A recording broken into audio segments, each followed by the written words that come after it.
కుటుంబం ఆగండి, దానికి కూడా చెప్తా. 2,50,000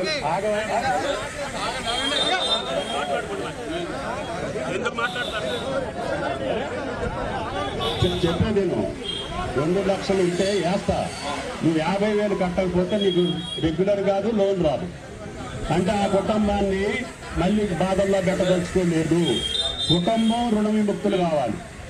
కుటుంబం రుణ విముక్తులు అయితే నువ్వు 2.5 లక్షలు కట్టి 3 లక్షలు తీసుకో, నాకు అభ్యంతరం లేదు. నువ్వు కట్టిన కాడికి నీ చేతిలోకి రావాలి. నువ్వు ఎంత కడితే అంత. కానీ కట్టకపోతే 10,000 ఎక్కువ ఉన్నా కూడా నీకు లోన్ రెగ్యులర్ చేయడాడు, లోన్ ఇవ్వడం.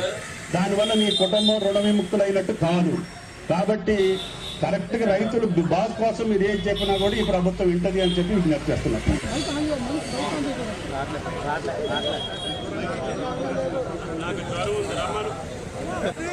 ఇవాళ ఖమ్మం జిల్లాలో కూడా ఇంకా అనేక మంది రైతులకు రుణమాఫీకి సంబంధించి 2 లక్షల రుణమాఫీ రాక ఇవాళ అనేక ఆందోళన చెందుతూ ఉన్నారు. దాన్ని ప్రభుత్వం దృష్టికి తీసుకొచ్చి